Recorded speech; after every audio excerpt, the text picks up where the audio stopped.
for setting this up. She's faking. I don't know if you know it, but she did not hurt her leg. She just couldn't find any purple and gold shoes. Decided to get that purple and gold football. So it's good to be here to our National Alumni President Stubbs, who I didn't think I was going to see on this tour, so I'm going to see you in LA next week. No, sir. We can work on it. And certainly to all of you in Houston, many of you I've seen before, times I've come in for, was that an Alpha event? We went to, was it Vic and Anthony's? Yeah, Vic and Anthony's. We went to Vic and Anthony's for dinner, so I do try to get here from time to time. I'm delighted to have this opportunity, and preacher, don't tell anybody I'm in town. Okay. For those of you who don't know, I am a Baptist preacher, and so if I go to Wheeler tomorrow, that's right. I've already texted Marcus. If I go to Wheeler, then Joe Ratliff's gonna be mad at me. And if I go to Brentwood, then Good Hope's gonna be mad at me. And so now that I know people now at Fountain of Praise, I'll really be in trouble. So I'll go to Lakewood. None of y'all. I'll just hide in the at Lakewood.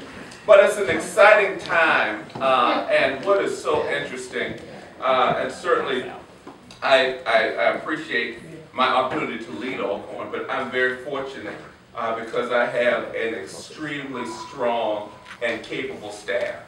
My Executive Vice President and Provost, Dr. Samuel White, who is not here with us because we have a VP watch, and so even on weekends there must be one Vice President on campus.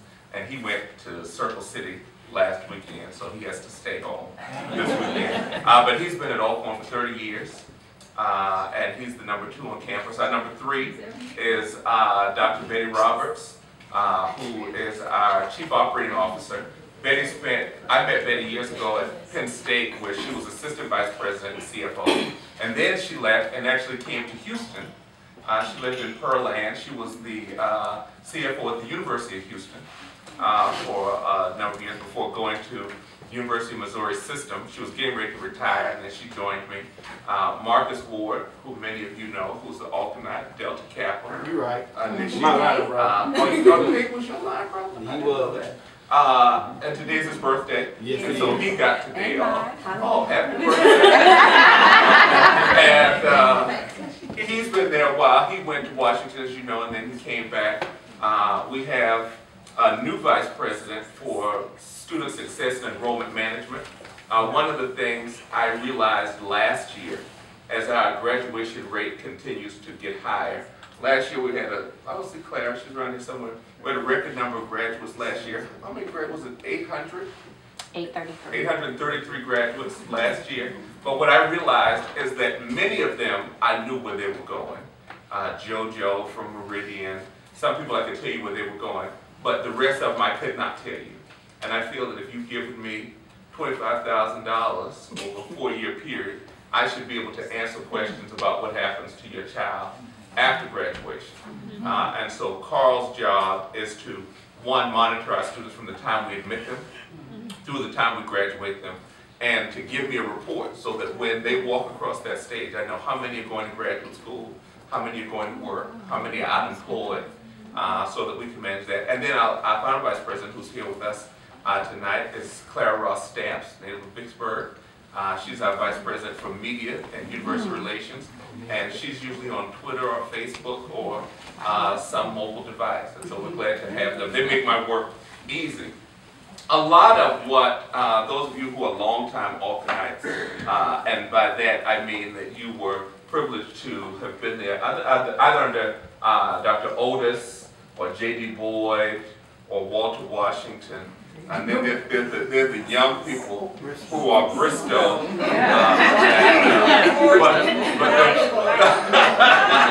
But those who been around a while, one of the things that is really exciting for me as I talk to seasoned alums is it's not so much that we are doing anything new at Alcorn as much as we're bringing back the old energy, the old excitement that used to be there. There's a poet and a philosopher by the name of Anthony Browder. Tony Browder has a poem called Transition 13. And in Transition 13, Tony Browder says, "We knew not, we studied. We learned all there was to know. Then we forgot what we had learned. And then we forgot what we had forgotten. Now we are taught by others who were once taught by us. Knowledge that we already had. So we study, we learn all there is to know. Will we forget again?" And so what we're trying to do at Alcorn is to make sure that we don't forget again. There's so many things that I do, and I say, well, why don't we do thus and so? And then somebody like Barnes or LaPlage Jackson or Joyce Bolden, they say, oh, we used to do that. And I'm like, Joyce is retired, sort of, kind of. I can't explain it. I'm one of those people who, I grew up in my grandmother's house. My grandmother was a domestic for most of her life before she went to work at the medical university, working in the laundry, pulling sheets. But my grandmother had 9 children, and we cleaned that house, and I was grandchild, but I grew up in the 10th child.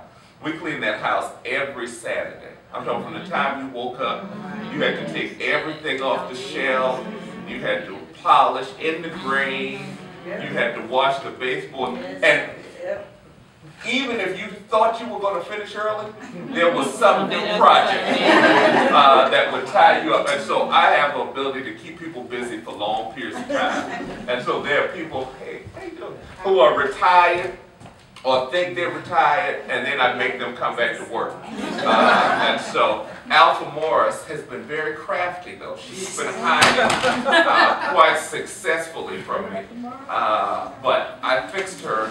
I just named her as our representative to the Port Gibson Chamber of Commerce. I sent it to her by certified mail. I know she'll have to get there.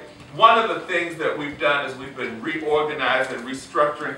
When I arrived, I was hired on November 30th, and I'd seen the campus. I was on the campus years before.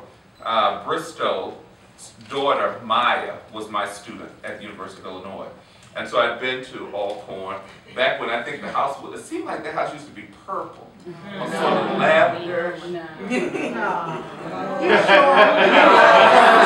I am colorblind.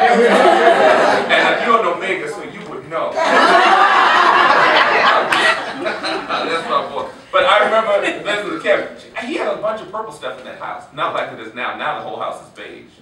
But that house had a bunch of purple stuff in it. And it had more columns in it too than we have now. But I had not been, but when I visited the campus, I took the job, I said I'd come. And then that was November. I came back right after Christmas, right before Christmas, because I wanted to open a bank account, get a post office box, do all that kind of stuff. And when I drove around the campus, now there were all of these cranes and plastic fencing. Dr. Edney was driving me around, and I said, what's going on? And he said, oh, we're tearing these buildings down.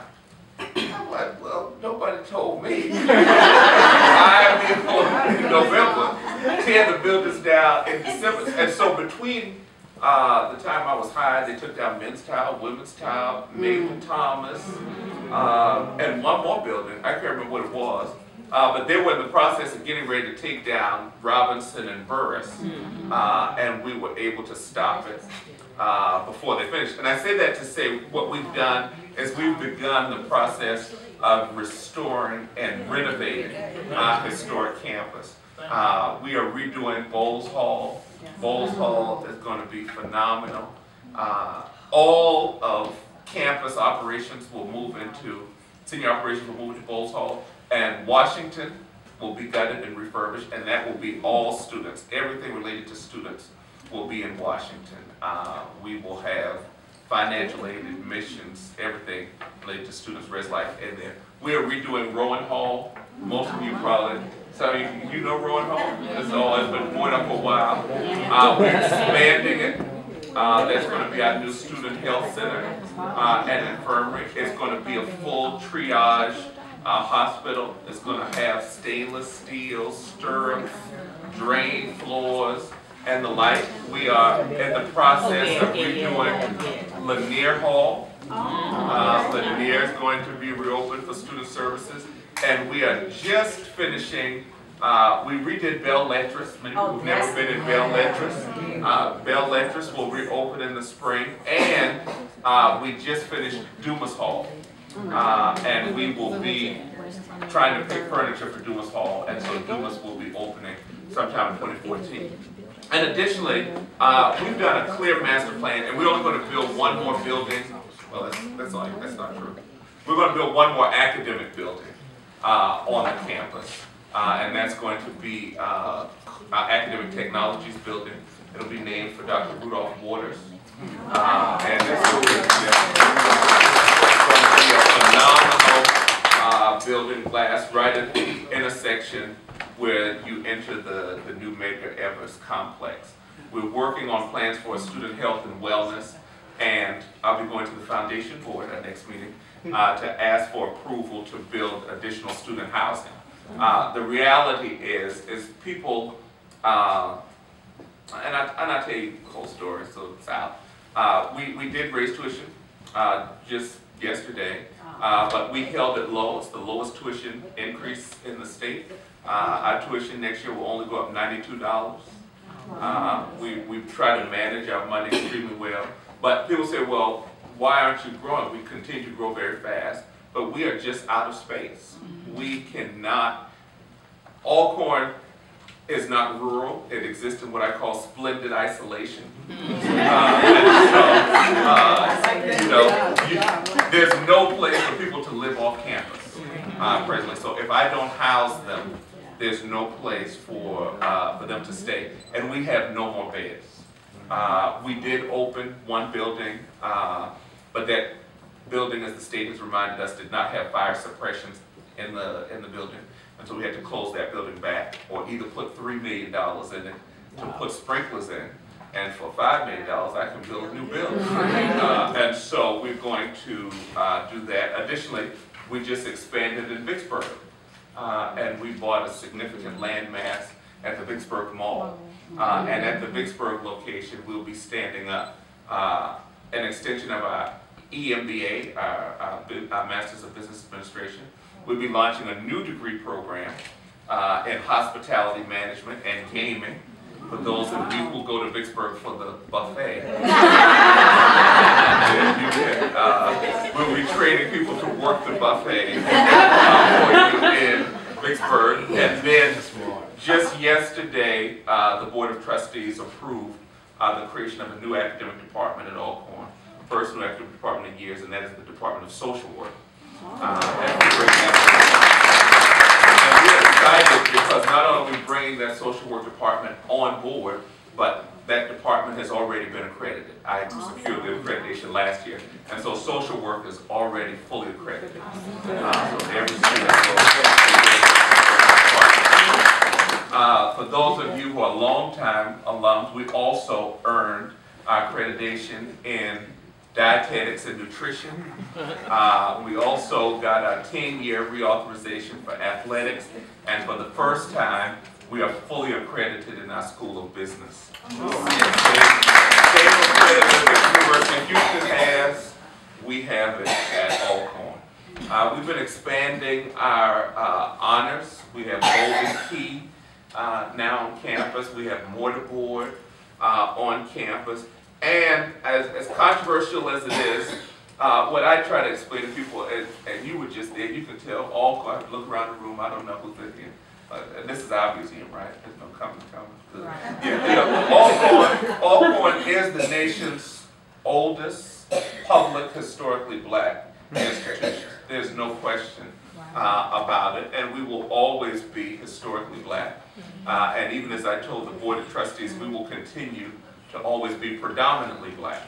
But while we maintain that rich heritage, we have to also respect the fact that we do receive tax dollars and offer the proper diversification to our constituent base. And so we were excited to learn on yesterday that for the second year in a row, Alcorn received the Higher Education Excellence and Diversity Award. We are the nation's only HBCU that ever received that award. 55 universities get it annually, and 2 years in a row, only HBCU to get it. We did just get noticed also about 2 weeks ago. We haven't done a press release yet, Claire. I did read it, but I want to make changes to it. The reason I want to make changes to it is because there's hatred. I'm telling you. Is this a good press release? No, that hatred isn't a press release, but I'm telling you, Alcorn is doing very well.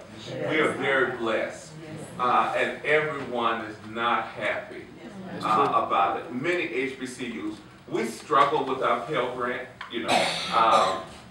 Now you don't have year-round Pell. Students can only have 2 semesters of Pell Grant, and so with that 3rd semester, we have to come up with the money. Additionally, the PLUS loan 3 years ago and before, we would process approximately 600 PLUS loans a year. That's the parent loan. Parents getting loans for their children to go to school. When they changed the law, the last year we only approved 117 PLUS loans. This year we're up to, I think, 136. So that's 300, 400 families who have trouble making the connection, the cost to complete. But we created something this year. I found some generous alumni and donors. We were able to pool together out of your contributions about $380,000, and we put it in something that's now called the Alcorn Braves Work Program.